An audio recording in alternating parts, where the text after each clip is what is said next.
During the years of World War II, the skies over many lands were filled with U.S. warplanes. But it was a B-25, one of the true workhorses of America's enormous military effort, that was flown by Captain James L. Cleary, an American hero. Off we go into the wild blue yonder, climbing high into the sun.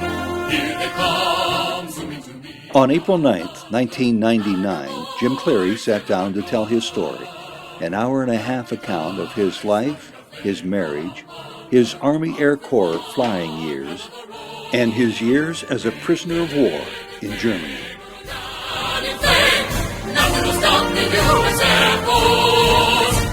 The day we were to be married, there was a man named Knudsen who was president of General Motors. Yeah, and he was made a general, and they said, you got to fly General Knudsen to Kansas City. We were briefed to go the limit of our range, 1,100 miles, bomb Jap carriers, which were expected to bomb San Francisco, and ditch, and the Navy would You're supposed to ditch? These are like ditch, and the Navy, yeah, and the Navy was to pick us up. And I briefed the squadron the day we were going on this one mission. It was a piece of cake, an easy mission. Look, we spread out the bomb, and I got right away, the flak hit right in the formation.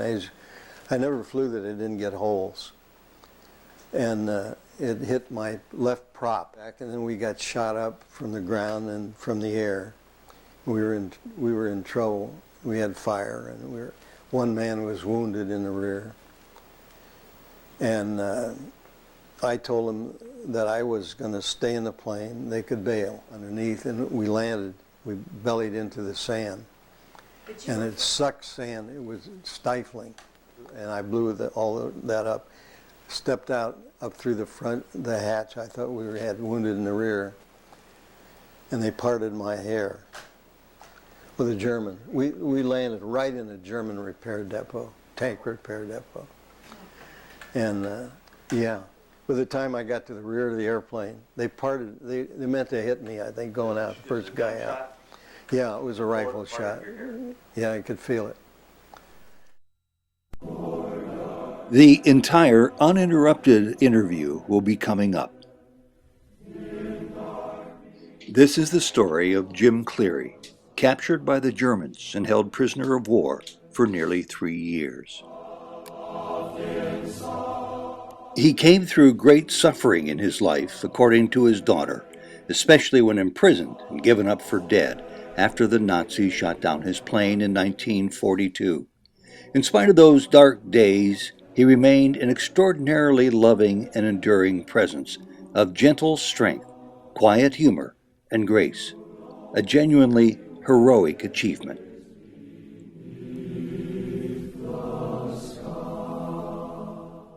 Jim Cleary served as a test pilot and B-25 combat pilot in the USAAF Desert Air Force in Africa, attaining the rank of captain.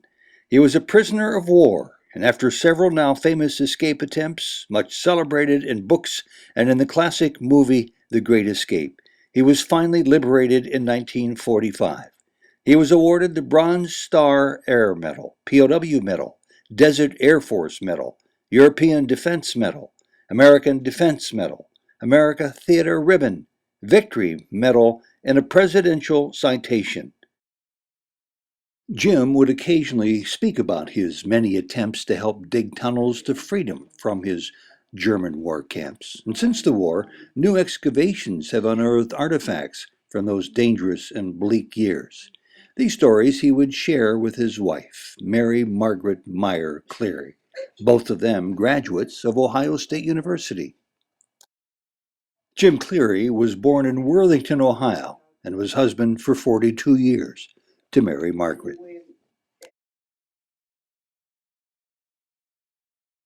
He is father of 4 daughters, Jody, Nancy, Beth, and Trish, and 1 granddaughter named after him, Cleary Bayless.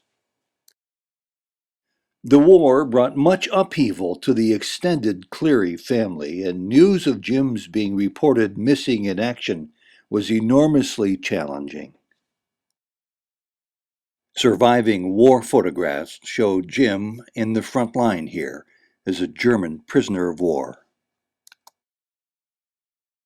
Life was excruciating in the various prison camps. There was overcrowding, insufficient clothing, and heat where the men were kept. There was fear of the unknown events to come.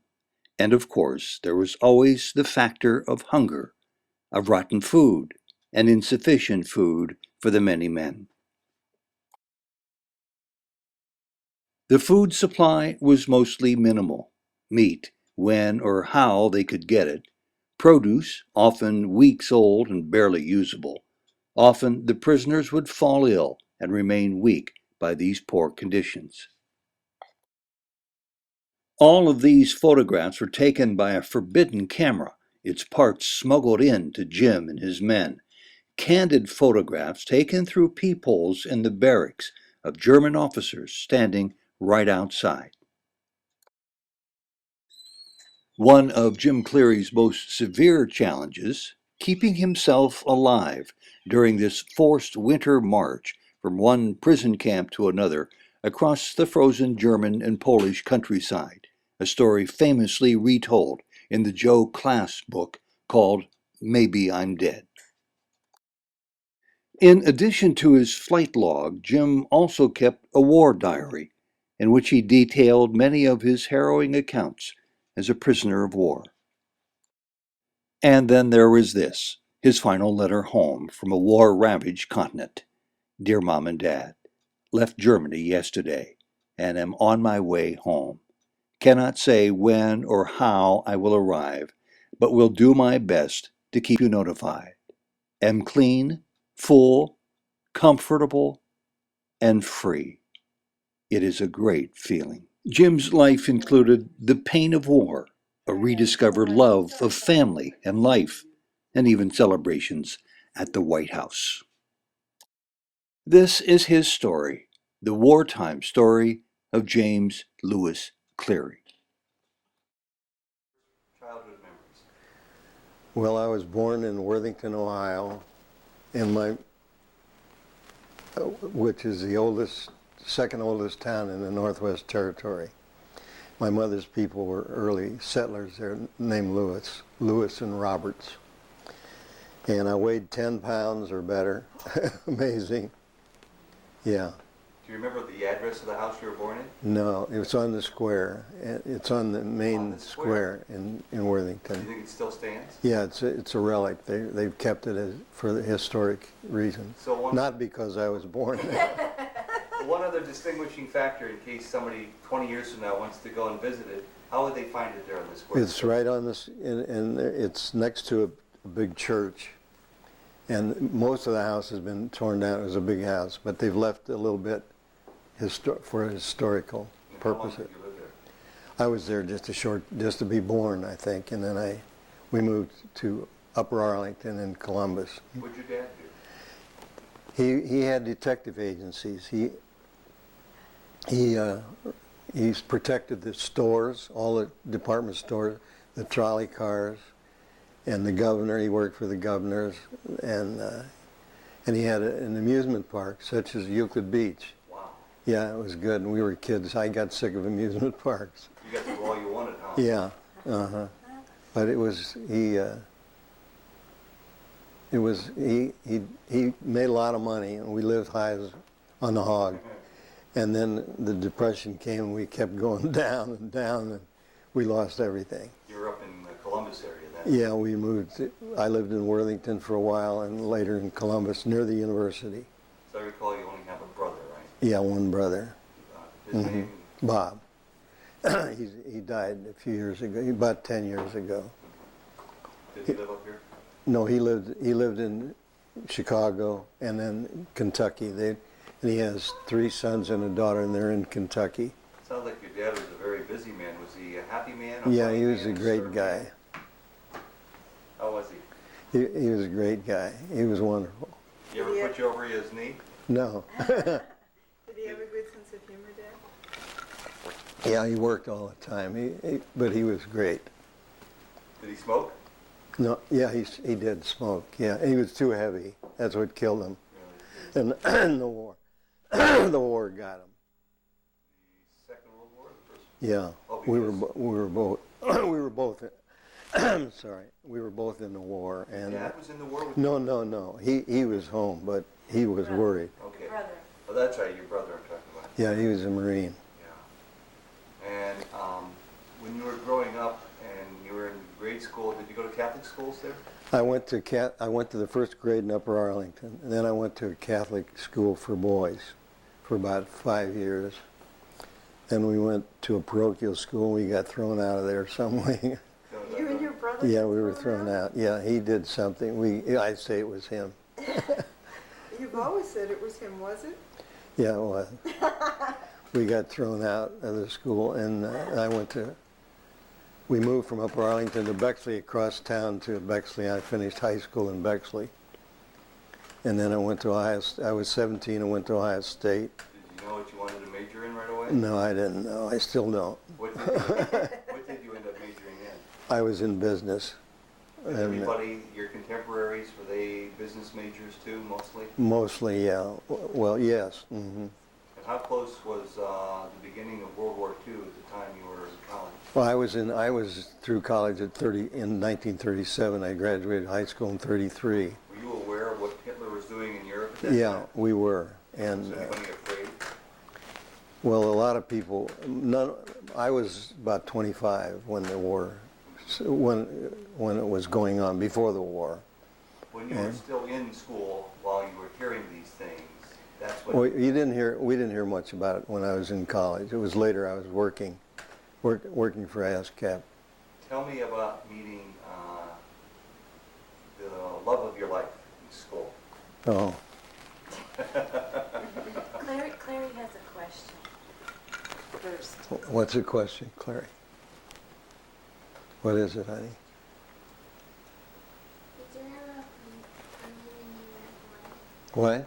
Did you have a pony when you were born? Did you have a pony? Yes, I did. We had a pony And what was and a cart, and we What was the pony's name? Sis. Sis? We had a pony, and we had room where we lived. We had it between the cars in a box stall.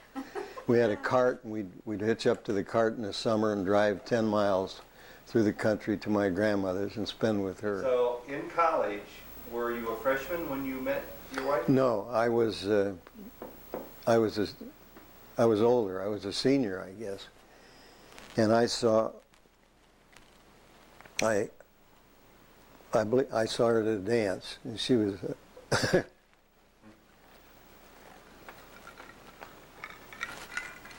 prettiest little thing.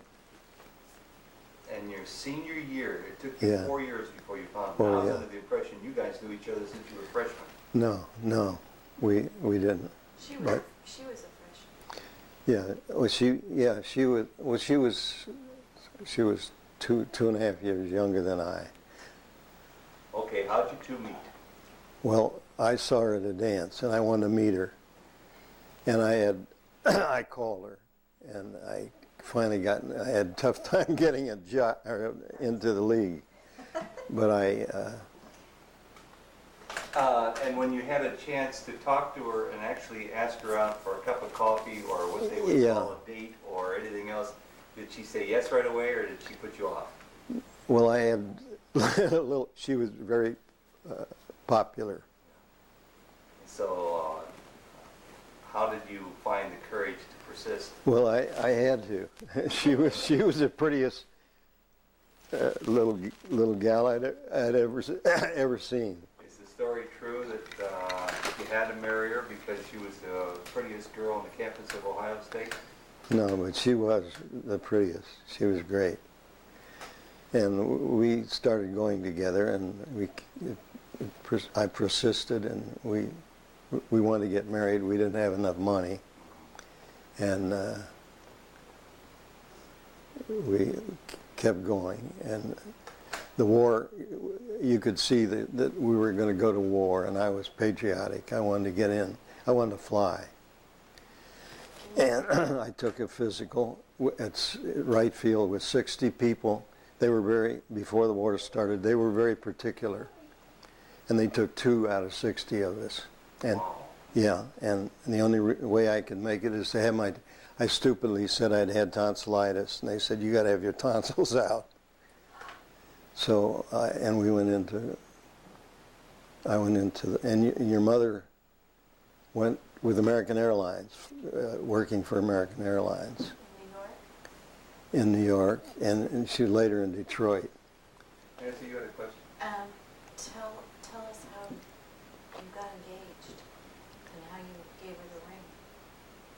Well, I gave her my fraternity pin. That was it. Didn't you mail her a ring to New York? Yeah, I did. Your mother's ring or something? I finally had a ring made and mailed it, but you couldn't see the diamonds in it. They were so little. And when you graduated from college, how long was it then? Maybe you already said this before. Well, I worked. I worked till 41. In the draft, we had a lottery. There was a draft. I got a high number. I might not have gone. None of my friends went. I was 25, I think, at the time, and they avoided. I don't know how they did it, but they did. But you signed up. Yeah, I signed up. I wanted to fly, and You were one of the 2 chosen for the flight program. Did you soar right through that? Did you have any problems with it? No, we went to California to Larry, a primary school, and they were tough. We had an upper class of Texans, and they fought the Civil War all over again. They hazed the heck of us in the air and on the ground, and 30% were washed out and back to civilian life. And we went to basic, and the war. We were on a beach in Ventura, California, and the war started. We heard about it. And we went to advanced flying school, fighter training in Phoenix, Arizona. And the assistant commandant cadets was Barry Goldwater. He was not a flying officer then. And he let me out one weekend when I was gigged in. What's Does that? that mean? I had demerits. For what? So you, Well, you could look cross-eyed and you get gigged in. You could do anything. You had to have they'd check your room with white gloves. You had dust in your anything, and you were in trouble. You got gigged in. well, you got through all that. Yeah, we got through that. We lost. They speeded up the training, and we lost. We had 11 casualties in training, killed. In training. Yeah, in training. We lost 1 in primary, 1 in basic, and we lost the rest of them in advance. We lost one night, we lost 4 on a night formation. We hit a storm, and the guys on both sides of me were killed. Coates and Book, where I slept. And Both sides of you. when I slept, yeah, they were both killed that night, yeah. We hit a storm. We were flying night formation, had no idea there was bad weather, no advance warning. All of a sudden, I couldn't see the lead ship. I made a 180 degrees and got back to Tucson we were going to El Paso, and we were over mountains. I landed with 8 gallons of gas. I was lucky to get out. But 4 of them hit stuff clouds, it hit mountains. And then when you went to the war, what was the first thing you did? Well, I was sent, instead of going to a fighter unit, the whole class was sent to a medium bomber, B-25s in Estler Field, Louisiana. And we trained there, and I was sent to Wright Field to test planes. And I was a test pilot, and Marty then came back from where she was, and we met. We wanted to get married. And I went to see the parish priest, an old Irishman. He said, come. I couldn't get off the post. I got off one day, and he said, come back after the war. Do you remember his name? Oh, yeah, O'Brien. Father O'Brien? Yeah. And later we had trouble with him when my father died, and we wanted to bury him in a Protestant cemetery. He wouldn't go in. He didn't want to marry you because he didn't... Protestant cemetery. He wouldn't know Marty was a Protestant. That was the reason he didn't want to marry us. Oh, so Yeah. you didn't wait until after the war, you got married? No, we were married April 10th, 42. Tomorrow is our anniversary. Wow. And how much time did you have to spend with each other before you went out? Well, we had about 2 days we could afford a hotel. We were What hotel? $2.50 was a hotel. The Van Cleve was a great hotel In what city? in Dayton, Ohio. I'm sure it's long gone. It's down, yeah, but it was a good hotel. But $2, 2.5 was most. We could stay there 3 days. And the morning after I was married, they wouldn't leave the room. We had 9 people at the wedding. My father was best man. My brother was in the Caribbean building air bases then, and they wouldn't leave.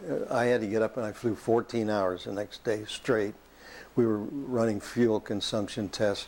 We were preparing to fly a long distance that these ships weren't equipped to do. We attempted to send some people across from Dakar and lost them. So I got through testing and we were married. Oh, the day we were to be married, there was a man named Knutson who was president of General Motors. Bunky Knudsen. Yeah, and he was made a general. And they said, you got to fly General Knutson to Kansas City. So you flew a general to Kansas City? Well, I was supposed to. And the weather got bad. And I was supposed to get married that day. And Marty was working with the commandant's wife to get the wedding. And they were over there, 9 people. And a big wedding. And the weather got bad in Kansas City and got bad in Dayton. And we got married. Because you had bad weather? Mm-hmm. Otherwise you couldn't have. No, I had to go to Kansas City. Who was your best man? My father. He was your best Yeah, man. my brother. Did somebody come visit you on the wedding night in the hotel? Yeah, they couldn't get rid of him, my father-in-law. And then we went down to, and your mother came down by train to Essler Field, Alexandria, Louisiana. And 2 of my classmates had 15 bombardiers up training, and they crashed, and there were 17 or number of caskets to greet her. Oh, well, I had no idea something like that happened. And then from that period, how long was it before you actually got into action? Well, we were sent to California. Doolittle bombed Tokyo. You remember that? No, I don't. Yeah, he did. He flew off of carriers with B-25s. It was a breakup of our unit. Half of our unit had broken up before I joined it. And we were sent to Stockton Field, California, and your mother and Laura Cameron drove out with other women in the Zephyr convertible. They were and we went to Stockton Field. We were briefed to go the limit of our range, 1,100 miles, bomb Jap carriers, which were expected to bomb San Francisco, and ditch, and the Navy would You're supposed to ditch? These are like ditch, and the Navy, yeah, and the Navy was to pick us up. We were to ditch. We were to hit them before. If you were to be out of fuel, there'd be no way you get back. No way. And We laid there for almost a month, and they kept the engines warm, and we slept in tents with new brides. We couldn't see them. We'd have dinner with them. We slept in tents and ready to go. And had anybody else ever tried this before, running their limit of fuel and then ditching the plane and waiting? Not to my I knowledge. would think that would be extraordinarily They risky. didn't want San Francisco bombed. And there was real fears that it might be bombed by this. Yeah, they thought for sure there'd be retaliation. So this was an extremely important plan in case that was going to be the case. Yeah, I heard later from my commanding officer that we were the only striking force, with the exception of a few airplanes in Alaska on the West Coast. The Air Force was very tiny in those days. It was small. Sure, because it was And we had the young. planes we flew, we had trouble getting them across the country. They were bad shape, bad airplanes. And later, after that, I was sent to Muroc Dry Lake, which is Edwards Air Force Base. And we were trained, and we got pink airplanes They took all the de-icing equipment off of them and the oxygen out of them. And we practiced low-level flying, and then we'd raise up and bomb and down on the deck. And there were pink airplanes. We flew back to Louisiana, onto MacDill Field, Florida, and we went to South America, through the Caribbean, South America, and then we were the first to hit a landing strip on Ascension Island in the middle of the South Atlantic near St. Helena. And we landed there. We sent 52 airplanes. You were part of that? Yeah, and we flew individually, and the navigators were right out of school. Berg was my navigator. So it was a real test for everybody. Yeah, and we all made it. Was that your very first combat action? Well, then we flew across Africa. But that was an offensive strike against the... No, we were just flying to Ascension to get over there. Okay. We couldn't get, we didn't have the range. We had the nose was full of collapsible gas tanks, and the bomb bay was full. And we didn't have the range. And we had new navigators that we flew in the daytime. And they were great. They shot the waves and shot the sun, and we made 6 square miles. We made it. And then after that, how long was it before? Well, we flew across Africa, and then we were near Cairo, Ismailia, the Great Bitter Lake. The Suez was our rear base. Where did you land in Africa? We landed at Accra, and I'm taking care of a guy now in St. Vincent de Paul. He's from Accra. Oh. Mm-hmm. What country is that? Ghana. I don't know what they call it today. It's the Ivory Coast. But we flew. Before we went over, an interesting thing, they made the officers the night before we left. Class, we were the only Americans in Africa to be. Nobody was there. And this was before the invasion of Africa by the Allies. And we went to, we were made Class B finance officers and given a manila envelope or package with 1s, 5s, and 10s, $3,000. That was like 30,000 today. And you saw the biggest poker games you ever saw in your life. Yeah. And people didn't know how to play poker. A friend of mine, Joe Strader, had a money belt. He began to look pregnant. And we had tremendous poker games. What was the money given to you for? Payroll. To pay the troops, and they had nowhere to spend it. Yeah. Nowhere. Dollars didn't do much good in Africa. No. So how close then was this to the time when you found yourself in harm's way? Well, we were flying night and day missions. We were to fly on the deck low because German radar picked you up, which was perfect. We loved to fly low. We'd fly and look up at telephone wires. From Ismailia, at night, we'd go at night, go on one side of a road and come back on the other. What would your targets be? Well, they would be airfields, and they would be ports. Do you remember your very first run? Yeah, it was at night. Were you scared? And my flight engine, my engineer he wanted to go. He was a gunner, and we let him go. He got a wild ride. We had a wild trip. Was that one a memorable one because it was your first one? Yeah, it was. And night fighters got on our tail, and I took it down. They redlined them at 360. You couldn't go beyond. I was going over 400. So you were trying to escape? Yeah. And you made it? Yeah, we did. But later one of my radio men was killed by a British night fighter. Friendly fire. Yeah, mistake. Dad, tell about the African chiefs who would let you. Oh yeah, we flew across Africa and we landed in these little dirt fields. And in one place we land, this fella had a horn. It was 30 feet long, and these people would raise it up and he'd blow it, and then people could land. You couldn't hear it, but he'd blow it, and then he gave permission to land. The chief, big black chief.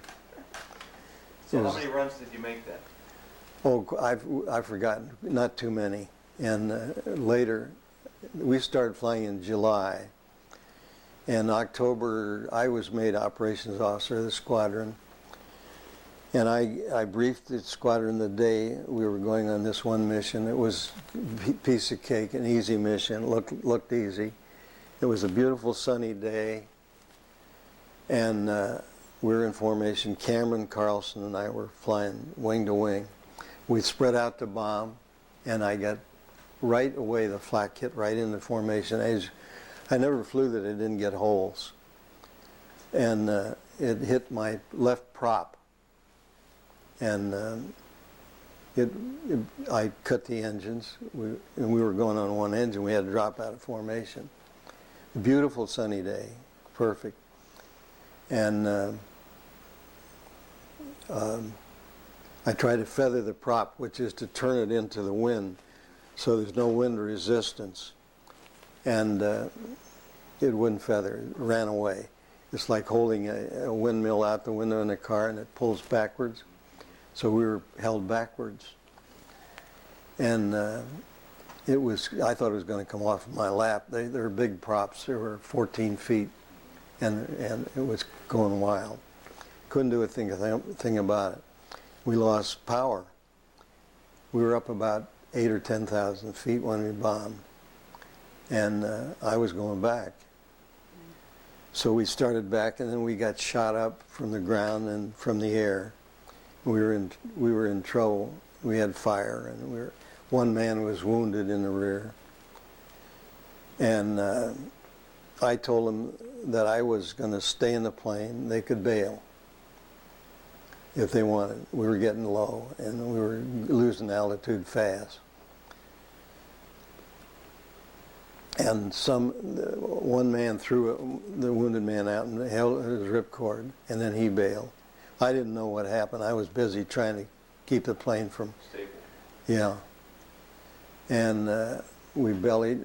Oberg was going out, the navigator, and he was too low, and he pulled the hatch out underneath, and we landed. We bellied into the sand, and it sucked sand. It was stifling.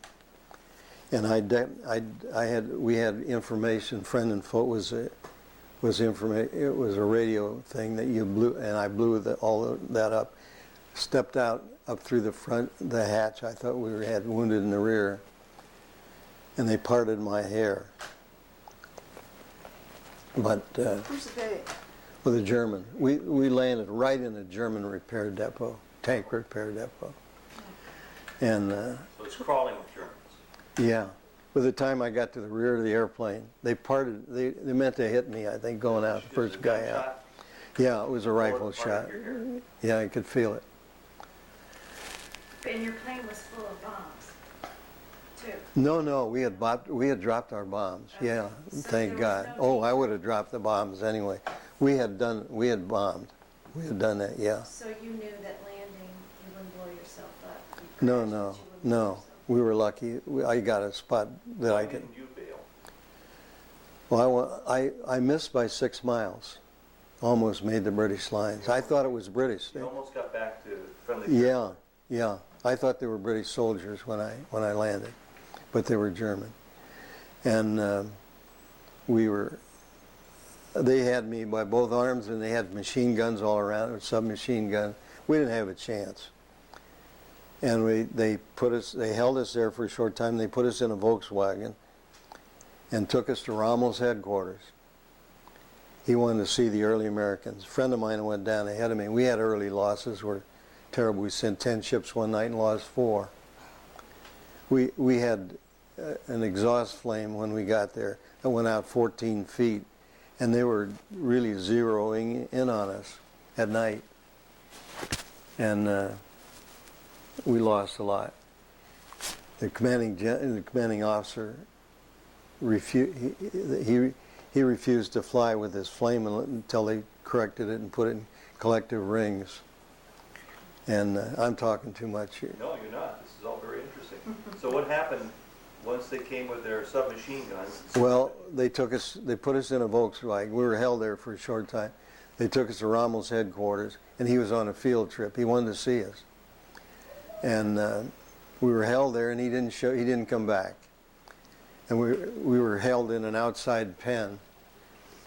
And well, it was overnight, I've forgotten. But we were held in, and then a fellow in a white uniform came, white shorts. He was beautiful. He was a board and mill company employee. He'd been in the United States a lot, to interview me. And yeah, he was German, but he spoke perfect American English. And I talked to him for a while. I gave him my name, rank, and serial number. And he was interested in the United States, what was going on. And he'd been in Marietta, Ohio. And before we left, he says, "We're going to lose this war. You'll win it." The Germans will lose it. Yeah, he said that. They had no idea who they He said, "Your manufacturing will kill us." Then after he interrogated you, what happened? Well, he left, and then we were taken. We were with some South Africans. We were going to be flown from Tobruk, which was known in the war there, in the Desert War, well-known place. We were going to be flown in somewhere across to Europe, and I made a plan that we get in the Ju-52, which was a 3-engine transport, with Germans that were guarding us, and there were my navigator, my co-pilot, and my gunner were there, and the navigator was a bombardier as well. So we only had 5 on board, and one man was wounded. He was picked up by the Italians and taken to Italy. I was going to take over the plane, and What were these guys' names before? McMahon was a gunner, and Finnegan was a co-pilot. We were teaching him to drive. He never had a driver's license. And yeah, but he was a brilliant guy. He became a lawyer later. But it was interesting. We were put in the front of a 50-plane formation, so nobody wanted to cooperate then with me. I watched the pilot, and I could fly the thing. I knew if I could get it, we'd have to kill him, the pilot and the co-pilot, get a gun from the guard. We could have done it. If we were alone, we could have done it. But on the front of a formation, we wouldn't have had a chance. We landed in Crete, and we went to Athens. We were put in a 5th-rate hotel on the first floor, which is a story and a half, and the Greeks stayed out. And they would have helped us if we could have gotten away. And there was a fellow with us named Marty. He was an American in the Canadian Air Force. We were flying with South Africans, New Zealanders, and Australians, and those people were all volunteers. They were in the Desert Air Force. And these people, there was one fellow from South Africa. He was a sergeant, and he was dark-complected. And Martin came to me and he said he had dysentery, and they take him to the laboratory down the hall. He said, "I think I can get away if you can get these guys to keep their attention." And they let him go to the laboratory. He put on a German uniform of the guard that had left it in his room. He was in another room. And he went down a rain pipe, and the Greeks got him, and they took him away. They got him out of there. And hell broke loose. And this guy, the South African that was dark-complected, turned white. He spoke German. He spoke Afrikaans, and he understood German. He said, "They're going to shoot us tonight at the airport." And so they were raised in Cain, and so we planned another escape. We hit the street, and we'll go in different directions. And the Greeks, if you could get far enough, they'd help you. They were starving in the streets, the Greeks. They were hungry. And some German general came through, interviewed me, and I was senior officer, I guess. And he said, "You've got to go to Frankfurt for interrogation." So we did. It saved our life, I guess. What about? But we waited all day to be shot.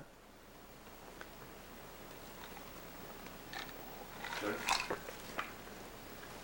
And we were taken to Frankfurt by train, wooden train, slept in the hat racks. It's been quite a while. And then you're thrown in this, took my pants and every shoes and everything.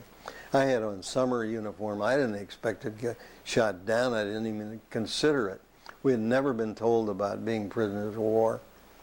We were told once by the British that if you go down, don't, and we carried a chit in Arabic that said, "Return these men to the British and you'll be rewarded." They said, this fellow looked at an Arab woman.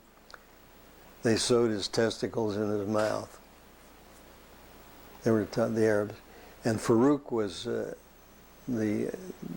he was the Shah of Egypt, and he was a big fat man. He had a yacht in the Great Bitter Lake where we were, and once a week I'd take a flight down. We'd fly right at it. He was pro-German. We'd fly right at it and go right over his yacht, show him we were there. But we ended up in Frankfurt. We were thrown in solitary, and they'd come in once a day or so and air the place out. You didn't have anything on. I had a pair of pants that would have fit Primo Carnera. Remember him? Big heavyweight. And I don't know how long we were there. And then they let us go. And we were put on a train and went clear across to Poland, the Polish border, to Stalag Luft III. Were you interrogated in Frankfurt? Yeah, they'd come in and they knew my mother's maiden name. They knew all about me. I don't know where they got that. They knew all about me. You must Yeah. have had spies. Well, they had, yeah, they had people that worked in this country. They were here. Yeah.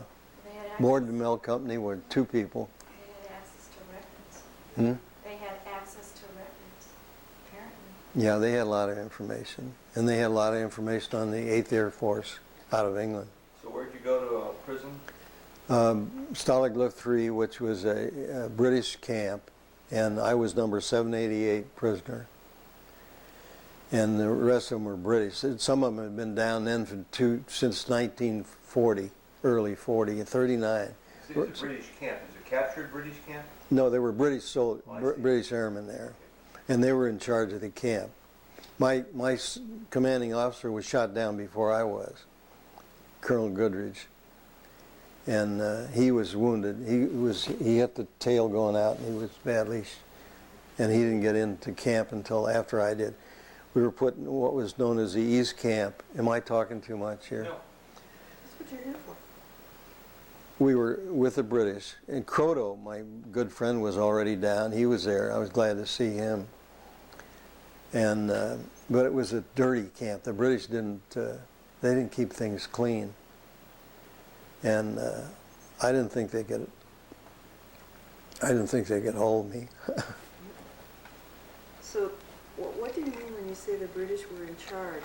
This is a Nazi prison camp. Yeah, but the British they were in charge of the camp. The senior officer was a British wing commander Day. He was wounded. But to escape, you had to have permission. And Oberg and I, right away, had an escape plan. We had a beauty. He was an artist, and we'd go out. The camp was dirty and filthy, and the wire, there were two wire fences, and in between an entanglement. And you had to get through that fence some way, and we'd go out once in a while to get deloused, debugged. And Croto was a big guy. He played football for Gonzaga, and there was a little guy named Shorty Spires. So Oberg and I would slip out at night, and he'd draw where the shadows were in this place where we'd go out to get deloused, another compound attached to the compound, next to the compound. You draw where the shadows That they weren't vigilant there at night. at night. Where the shadows would Yeah, and Oberg drew where we could go in the shadow. If we could get out in that compound, they weren't vigilant. We could get to the wire and cut through if the British would give us their wire cutters, and they had wire cutters. And we saved what food we could. It was a terrible hunger time, but we saved a lot of food. No, Berg made vest. He was good. And we concentrated stuff, molasses and oatmeal and stuff to escape. And we practiced going up in the ceiling. There was a trap door in the ceiling in these huts that we lived in. And we could go up there. I'd lift him up, and I'd jump and pull him. And the time you could turn around, we were up and gone. Disappeared. So we figured if Croto could carry Shorty Spires out in his blanket, then coming back, Was Shorty sick or something? What? Was Shorty sick or something? No, he was going to be a decoy for us. Oh. And we'd get out there, and then there'd be 20 out, and there'd be 21 out there. And we tried it. And Oberg and I could go up in the loft in the shower room, and we'd be up there. And coming back, they'd say to us, we'd occasionally get an American Red Cross parcel. There'd be cigarettes or chocolate in there, D-bars. And you'd say cigarette into the guard, and they love cigarettes, chocolate or soap. And he missed the count. Coming back, there were 21 of us, and he missed it.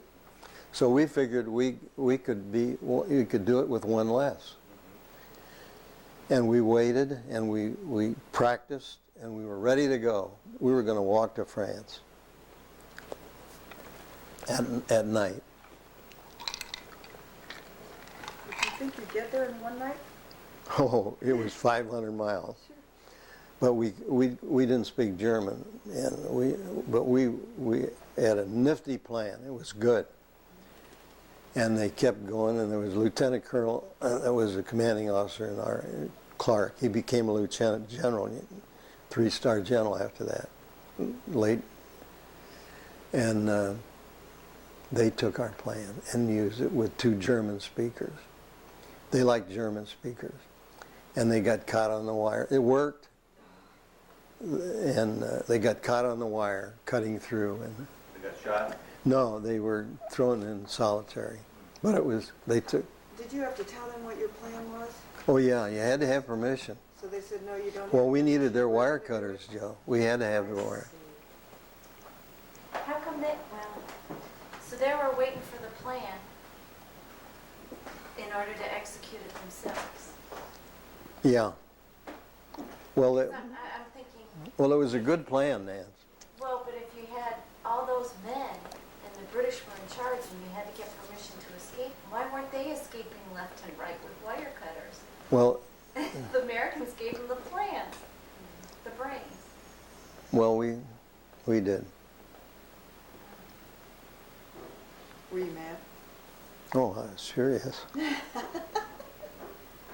We were hard sick. Yeah. But they didn't get out anyway. Did you No. think that you would have? No, well, I was sorry they didn't make it. Well, we had some interesting, I can think of one interesting story, Ted.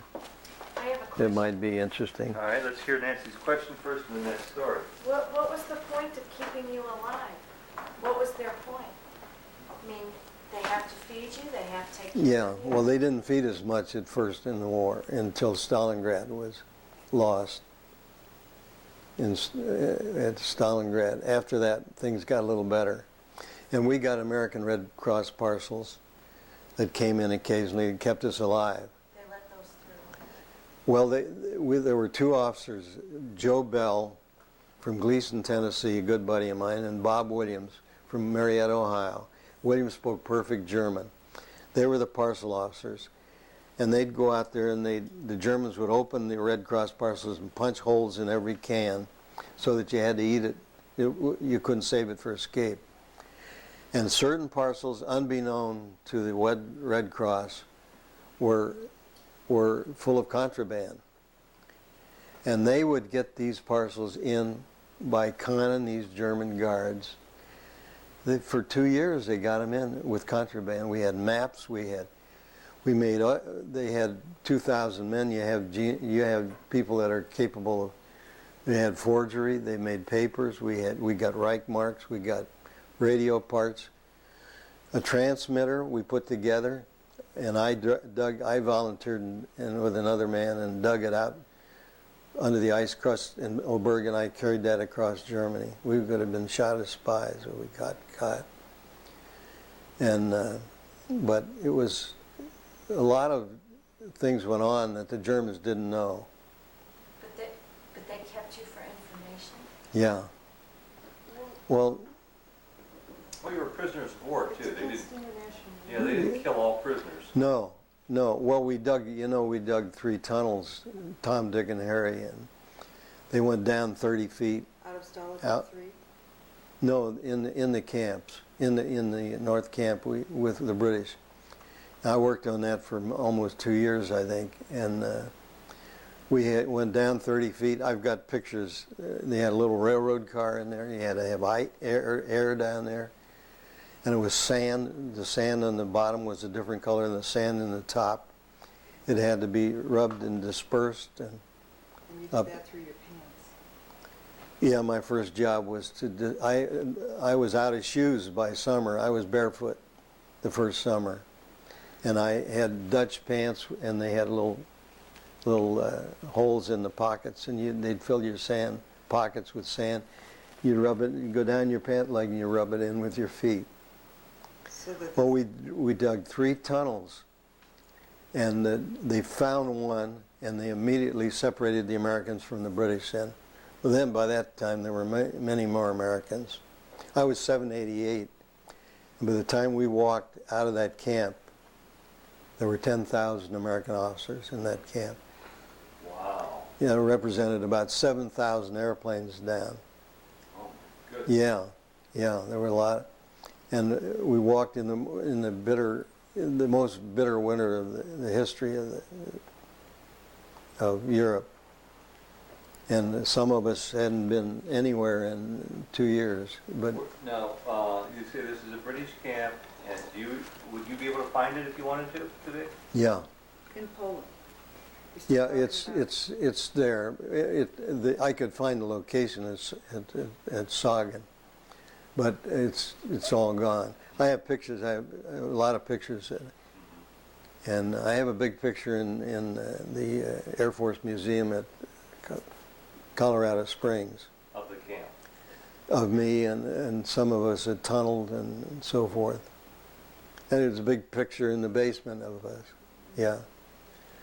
But What town's located near in Poland? it's southeast of Berlin. It's near the Oder River, about 90 miles southeast of Berlin. It's in Germany. Yeah. It's well, this goes back a long way. I haven't thought of it in years. So, this story. Yeah. We had a young fellow named Kolodziejski. He was about 19 years old with us. We were 14 people to a room, a small room, double beds, and there was a fellow with us, we'll call him Brown. His name wasn't Brown, but he was obnoxious. He knew everything. He was an expert on everything. Mooseburg was with him 2 years and never spoke to him, lived in the same room with him. Mooseburg, my navigator. And Kolodziejski was a quiet kid, just a kid, bombardier. And one night we were hungry and cold and miserable, and we got a notice that they were going to give us a ration of blood sausage, which was horrible stuff. So we put it in 14 piles, and we drew cards to see who would want the pot. We were hungry. So we lined up, and Brown was here. His name was Barrett. And I was here, and Kolodziejski was over there. And we'd start talking about, it was probably the Commandant's dachshund that had disappeared that we were going to eat, or it was that Russian that they shot out there, and hoping that a new guy down recently would not eat his sausage. So we were talking that way, and Barrett says, "Oh, you're all crazy. you're wise guys. You're trying to get us to give you our sausage. Yeah. And he bit into something hard. So he said, Lee, it's a pig's tooth. We're eating pigs, or pork. So I looked at it, I picked it up, and I said, when did they start filling pig's teeth? There's a filling in this tooth. He went wild. He went berserk. We're cannibals. We're eating this dead Russian. You made that up, right? No, it was there. It was a filling in the tooth. Oh my God. And so he quit eating and he started screaming. The lieutenant colonel was at the end of the hall, screaming. He's screaming down the hall. And Kolodziejski, this young kid, slipped over and ate his sausage. And later, I heard Kolodziejski laughing to himself. He had had a tooth. People got scurvy. He had had a tooth come out, and he had saved it. And for 6 months, and he got this guy. Now that was written up by Pip, a friend of mine that was there with us. He was the aviation editor for the Detroit News for years, and he wrote that in the. Yeah, that was a true story. That's just horrible. That's really getting even. That's a great story. Yeah. He would have never told anybody. He still thinks he ate a German or a Russian, a dead Russian that was shot. So you were there for 3 years, and how did you I was in 2.5. Well, we walked across Germany the last winter of the war, and Wait, how did that occur?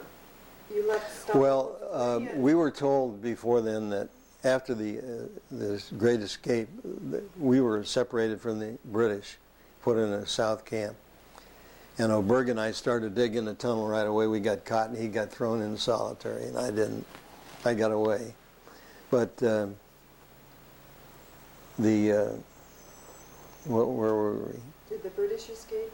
And through Well, digging? 76 men got out a tunnel, British. And I would have been in on the draw to go. I worked hard on it. But we weren't included. We were taken away from the British, and the one tunnel was found, and the other one they broke. And they got 20 in the local area, and 50 were assembled later and shot. They were all killed. And Goring and Hitler then passed the order to liquidate that camp. And we made rock gardens. We saved rocks. We had a crossbow in the wall in my room, an old crossbow like they used in the old days. We were going to defend ourselves best we could. And we got news that we were going to march. And we had this transmitter under the ice crust. And I went under I volunteered, and we went under the hut and out under the ice. We're digging.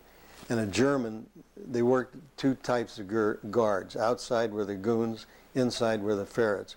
And the ferrets worked with German shepherds. And a ferret comes up to this, right outside this Colonel Clark's window. And we were right under him. The huts were built level with the ground, but there was an excavation of 3 feet.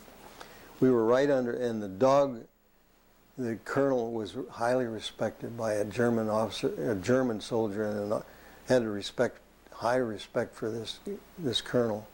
For rank of any Yeah, nationality? yeah, any rank. And the colonel broke the window open, and the ferret put the dog in a brace. The dog was looking right at us. If we'd have been caught, we'd have been shot. Oh. Because we had a transmitter, we would have been You were dead. underneath? We were looking right at the dog was looking right at us in a brace, and the ferret talked. He talked to him, and he took the dog off and saved our neck. Oh my God. Yeah. The ferret knew you were there. No, the ferret didn't know. The man didn't know. No, the dog knew. But was the colonel doing that purposefully? Oh, he saved our neck. Yeah, he saved our neck. Yeah, we were lucky. Nose to nose with this dog? And Oberg and I carried that across Germany. We could have escaped easily. We could have many times. These people 10,000 officers started walking. They started off with German guards and dogs on the side.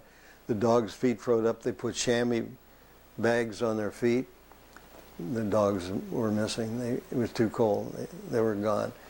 And I saw prisoners, the guards were older, some of them. They couldn't carry they were carrying the German's rifle and helping the old guy along, the guard. So what do you mean when you say you could have escaped many times? Well, we did. I went out and foraged. I got food, and we had this transmitter. We had to get it across. So you wouldn't escape because of that? I volunteered to take it like an idiot. Yeah, we could How have. big was it? It wasn't much. Well, we distributed the parts to everybody, and as things got tough, people started going down in the snow. They'd come and say, if you want this, take it. We ended up with the whole thing. You mean people would lie And there? I was digging it out, and they left with all the food.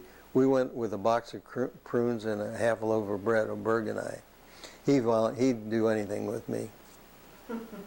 He was good. What did other And later, people we were in another camp in Stalag Luft III, and they wanted to volunteer to take over. We could hear the gunshot in the 14th Armored. Patton was coming loose. And we could hear the noise, and they wanted somebody to take over the camp office, which was outside through the gates. Well, Berg and a fellow named von Gruben, who spoke perfect German, and I volunteered to take over the office if we could get out. And they lined up and watched it. We walked to the front gate. The morale was terrible of the Germans then. They were losing badly. And we walked right through. We told them we wanted to go to the camp office. We walked right out of the camp. It was amazing. This was The three of us walked into the office. There was a German Hauptmann, German captain there, and he pulled a Beretta out. I thought he was going to shoot us. And von Gruben said, "We're here to take over your records. You're going to be a prisoner in a day or two." We could hear the gunfire, 14th Armored, and he just turned red and walked out. So we went out every day, and there were 30,000 prisoners in that camp.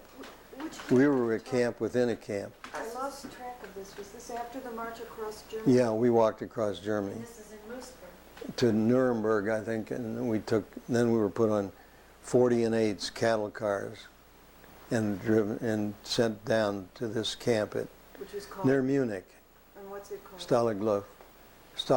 No, it wasn't. It was a Wehrmacht army camp. It was Stalag 7, I think it was. Yeah, it was near Dachau. I saw Dachau, but it was interesting. The day that Patton came through, they'd bring me these copies in the morning, or I'd go in and they'd give me carbon copies of the count of the camp. Everybody would be counted. There were 29 Russian generals there, and they weren't Geneva Convention. They were treated roughly. They were in bad shape. There were 30 different nationalities that I counted. I have a list of them at home in a book. I have several books that are interesting. I kept a log. And these generals were in bad shape. And when Patton came through, he came through with a Jeep driver. The Wehrmacht was fighting the SS there. It was all screwed up. What's the Wehrmacht? The Wehrmacht was the German army, Well, and they fighting the Fighting SS. the SS? they were fighting each other. One wanted to quit. At the very end? The SS didn't want to quit. Patton came in with a Jeep driver. He should have been killed. Ivory handled pistol, shiny. Movie star. He was crazy. Yeah. He was lucky. So that then brought American forces to the land, and Yeah. you were safe for the first time in We 2.5 years. we had to feed 30,000 people. It was like Hades. Every German house had a white sheet hanging out, and they were dragging cattle down the street with their throats cut. All kinds, 30 different nationalities there. Many of them undisciplined at all. And the German people I felt sorry for them. It was terrible. They were biting women's fingers, taking their rings off. And wild. It was like waiting up in the middle of Hades. Is that gruesome? Yeah. You mean they were so hungry? And I saw the people from Dachau, they couldn't have lived. Some did. Yeah. Because this is close to the end of the war, right? Yeah, it was close. And we went from there eventually to Belgium by truck and or something. And I remember we were deloused. We took our clothes off and they burned them, and they shot us full of whatever, and we were skinny. So when did you get word back home for the first time after you were a prisoner that you were alive and safe? Well, I don't know. They had a funeral mass for me while I was missing. I don't know how long it took. It took a while. To which your wife refused to attend. She went. Why, your wife refused to attend the mass. She did. Yeah. Some of the old Irish women, I appeared to them. After they thought you died? Yeah. After how many whiskeys? What did you say? Well, Father Vogel, he was from Columbus. He was at Carroll. He said he could get me another funeral if I need it. What did your mom say when she saw you alive? She was great. We're not there yet. I remember coming back by boat. And I slept on the deck. It was out on the prow, a little boat. Got into Boston. You couldn't get a phone call through. Finally, I was put on a wooden train. All night. We went to Indianapolis. Got out at Atterbury. And the first thing I wanted to know is where my $3,000. That's the first thing you wanted to know. The $3,000 that I was given. Really? The Yeah. government wanted to know that? They wanted to know where the $3,000 was. So I said I was the operations. I had a big box, and everybody, when they went on a mission, they threw everything in the box. So the squadron commander had used some of my money to pay some Air Force units that were coming through going to India, and he paid them. My money was accounted for here and there. I didn't have to. I wasn't held responsible. But it was wild. And I had to hitchhike in to see your mother. She meant. Did you get a call through? No, she was in Indianapolis, and I had a big sea bag and $6,000 I had in cash. She got full allotment when I was there, but there was $6,000 that was unused. So I was a rich man, and I carried. But she knew you were going to be in Indianapolis. Yeah. Mm-hmm. How had you gotten word to her? I had finally gotten a phone call through, and she had a little apartment Where? in Columbus, and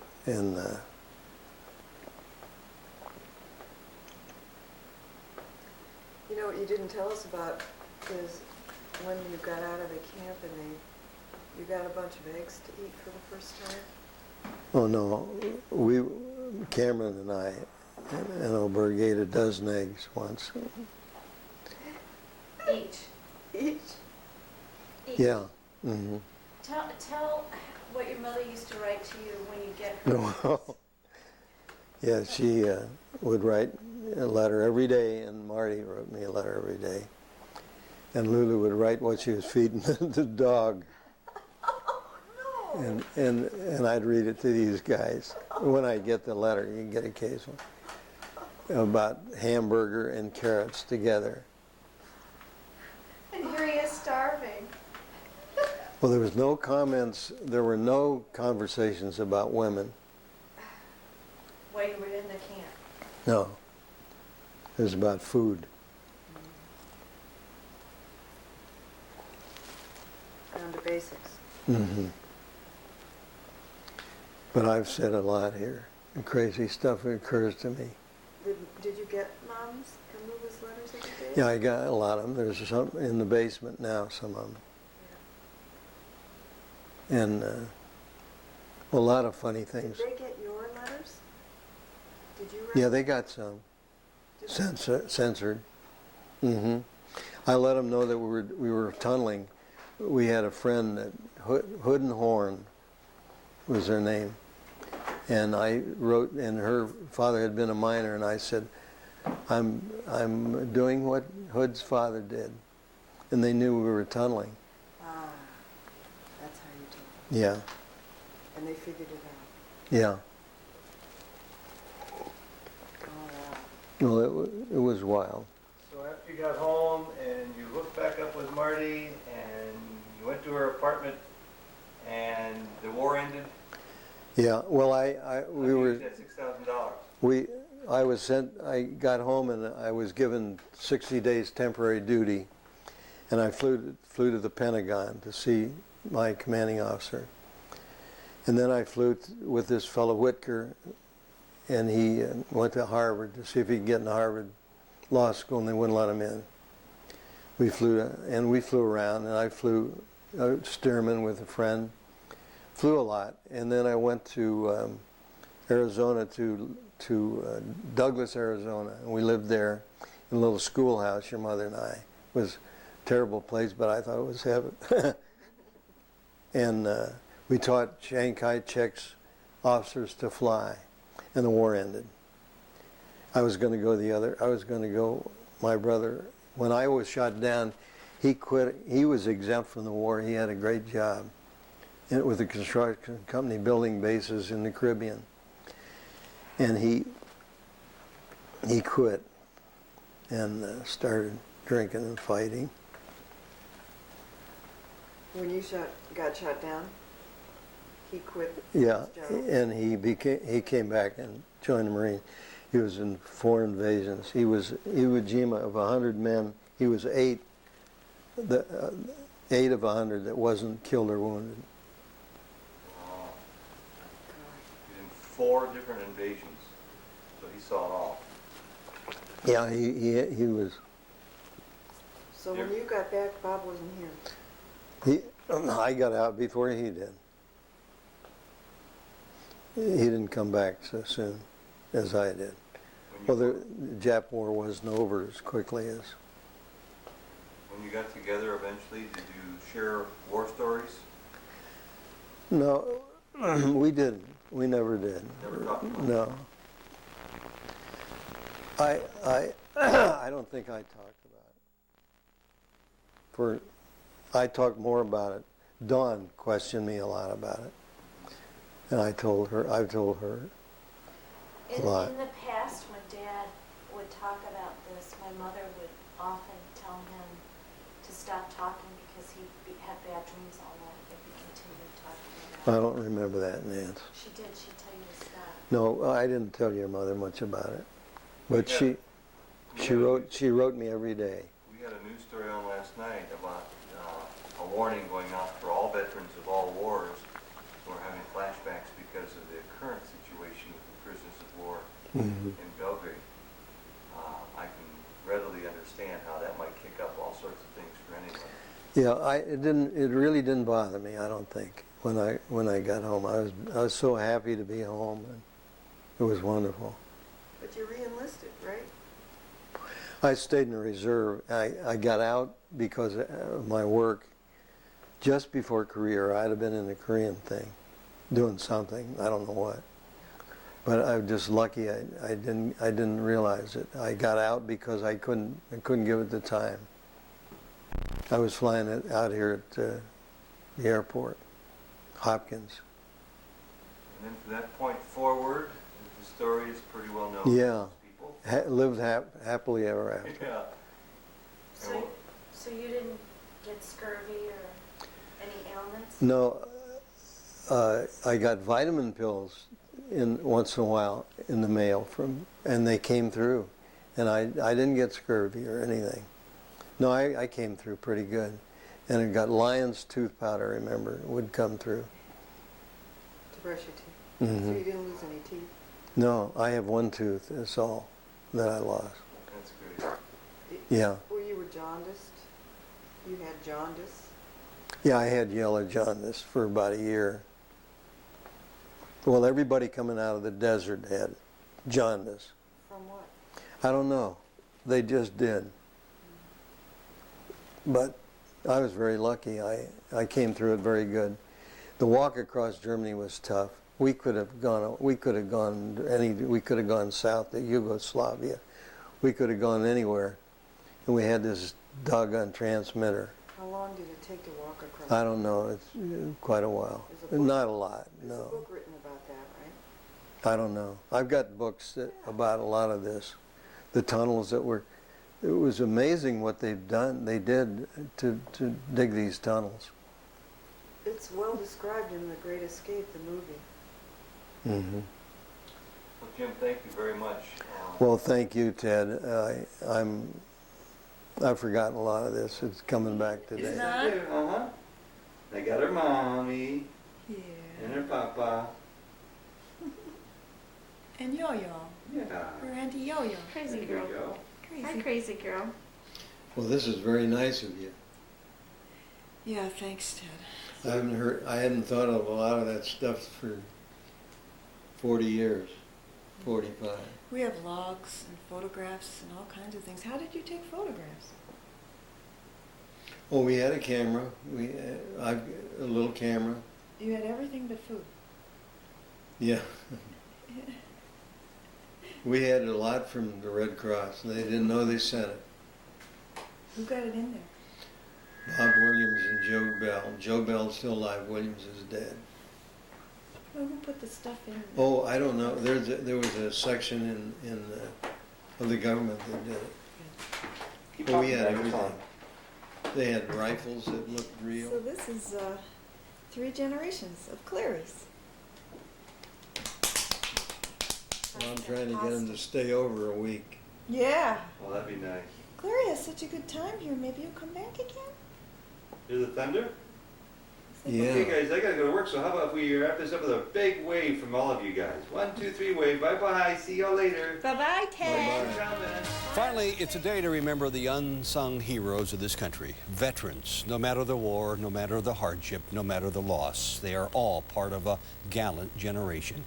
Men like James Cleary, a fighter pilot shot down behind enemy lines, imprisoned by the Nazis for 3 years, given up for dead by his own mother. How do those of us who have never truly known the sting of fear even begin to express sufficient appreciation for those who risked it all? Once a year, in mid-November, a simple handful of words has to do. Words of genuine thanks for soldiers and sailors everywhere, and for World War II flyers, like my father-in-law, James Cleary. Live at 6. Thanks for joining us. Good night.